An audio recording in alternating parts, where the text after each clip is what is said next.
नमस्कार जी। इस वीडियो में दिखाया गया है कि एपीएफसी रिले का कनेक्शन कैसे किया जाता है या एपीएफसी पैनल कैसे बनाया जाता है। तो ये देखिए 15 केवीआर का एक सिस्टम बना हुआ है जिसकी ड्राइंग है। सबसे पहले इसमें जान लेते हैं कि कौन कौन सी आइटमें इस्तेमाल की जाती हैं। तो ये देखिए हमारी एपीएफसी रिले है।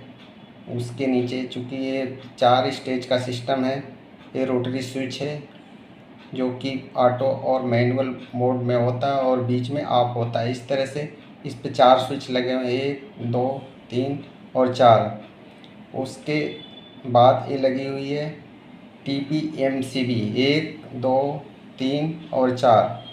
टीपीएमसीबी जो है कॉन्टेक्टर को करंट देने के लिए है, मेन का काम करती है। टीपीएमसीबी के नीचे एक कॉन्टेक्टर लगा हुआ है और फिर कॉन्टेक्टर के बाद ये सेंट कैपेसिटर जुड़ा हुआ है। इस तरह से इस स्टेज में भी टीपीएमसीबी है, फिर कॉन्टेक्टर है और फिर सेंट कैपेसिटर है।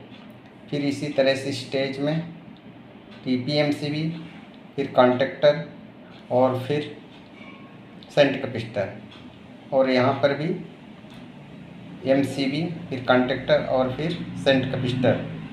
ये जो कॉइल दिख रही है ये इस कॉन्टेक्टर की कॉइल है, 230 वोल्ट की कॉइल है। इस कॉन्टेक्टर की कॉइल को न्यूट्रल मिल रही है, जितने भी कॉन्टेक्टर हैं सबको न्यूट्रल कॉमन मिल रही है। और इसको फेस या तो रिले के माध्यम से मिल रहा है या तो मैनुअल मोड में ऑपरेट करने के लिए यहाँ से मिल रहा है, स्विच से मिल रहा है। अब यहाँ पर आप देख लें कि कॉन्टेक्टर के साथ ही L1, L2, L3, L4 ये 4 इंडिकेशन लगे हुए हैं, लैंप हैं। जब हमारा ये कॉन्टेक्टर ऑन होता है फिर फेस यहाँ नीचे आता है, लैंप को फेस मिलता है और न्यूट्रल जो है बस बार से आती है, मिलती है और ये ऑन हो जाता है। इसमें मुख्य रूप से ये सामान लगने वाली सीटी है। सीटी लोड के अकॉर्डिंग लगती है जो कि किसी भी एक फेस में लगाई जाती है। यहाँ पर वाई फेस में लगी हुई है और इसकी आउटपुट जो है यहाँ पर रिले में आई हुई है। यहाँ पर देखें आप, एक सिंगल पोल की एमसीबी लगी हुई है। इस सिंगल पोल की एमसीबी से फेस वायर कंट्रोल है और यहाँ पर फेस और न्यूट्रल दी गई है रिले को, जो रिले सप्लाई का काम करती है। और यहीं से फेस इसको लूप दिया गया है। 4 पॉइंट इसके आउटपुट के हैं। और यहाँ पर आप देखें एक 4 पोल की एमसीबी लगी हुई है जो कि इस पूरे सिस्टम को कंट्रोल करने के लिए है।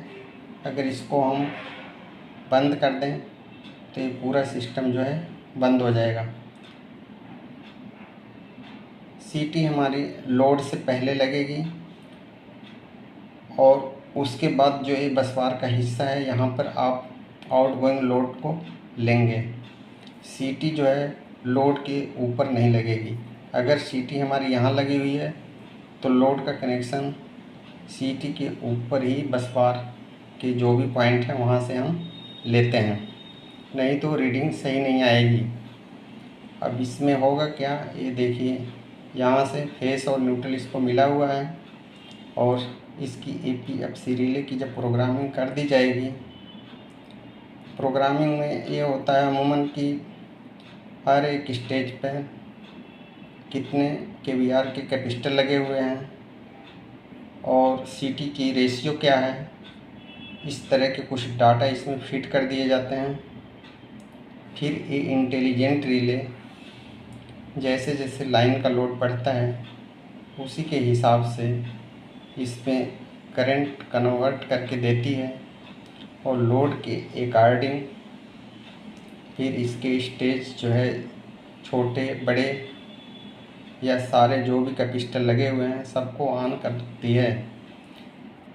किसी भी समय ज़रूरत पड़ने पर ये पहले स्टेज को ऑन कर सकती है, दूसरे को ऑन कर सकती है, तीसरे के ऑन कर सकती है, चौथे को ऑन कर सकती है या तीसरे को ऑन कर दे, फिर उसकी ज़रूरत ख़त्म हो जाती है, फिर एक को ऑन कर दे, या 4 को ऑन कर दे, या जो चारों लगे हुए हैं सबको ऑन कर दे।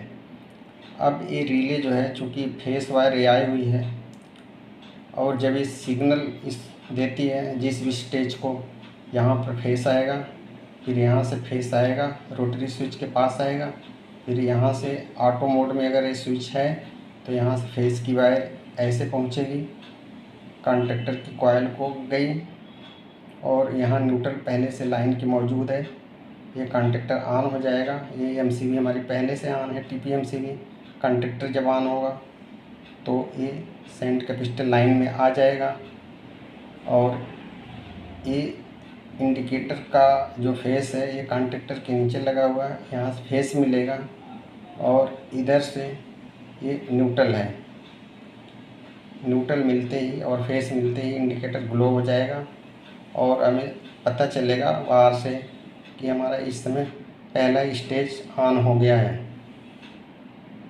इसी तरह से जब भी कोई स्टेज हमारा ऑन होगा ये लैंप हमारा ग्लो होगा,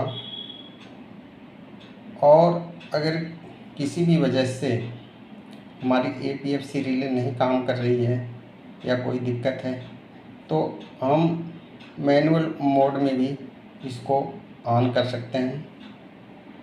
अब देखिए ये जो स्विच है इसकी नाब को अगर बीच में करेंगे तो ऑफ हो जाएगा, इधर लाएंगे तो ये यम जिधर लिखा हुआ है ये मैनुअल हो जाएगा, यानी अब हमारी मर्ज़ी से चलेगा। जिस भी कैपेसिटर को हम ऑन करना चाहेंगे, इस स्विच को जब इधर लाएंगे तो ये जो बस बार से फेस इसको पहुंचा हुआ है, ये फेस जो है इस पॉइंट पे आएगा, और इस पॉइंट से आने के बाद ये फिर कॉइल के पॉइंट पे आ जाएगा फेस, और इस कॉइल के पॉइंट पर पहले से न्यूट्रल मौजूद है।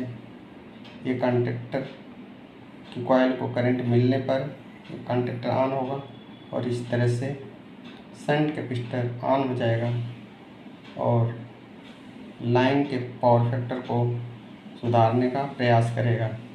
इस तरह से हम किसी भी स्विच को मैनुअल मोड में चला सकते हैं।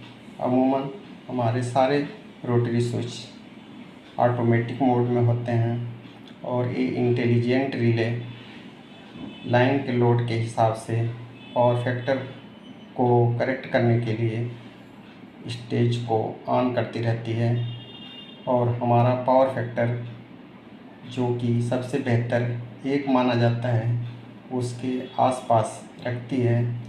ये automatic power factor relay line के पावर फैक्टर को सुधारने के लिए एक बहुत उत्तम साधन है, जिसका कनेक्शन डायग्राम यहाँ दिया गया है, और इस तरह से हम बड़े KVR का भी पैनल बना सकते हैं। यहाँ कुछ बातें लिखी हुई हैं कि L1 L2 L3 L4 indicator lamp हैं, C1 C2 C3 C4 conductor हैं जो कि कैपेसिटर की रेटिंग के हिसाब से होंगे, और ये जो हमारी रिले होगी हर एक कंपनी में प्रोग्रामिंग कुछ अलग अलग हिसाब से होती है। इस तरह से बाकी कनेक्शन करने का सिस्टम एक ही तरह से होता है। आशा करता हूँ ये जानकारी आपको समझ में आई होगी और आपके काम की हो सकती है।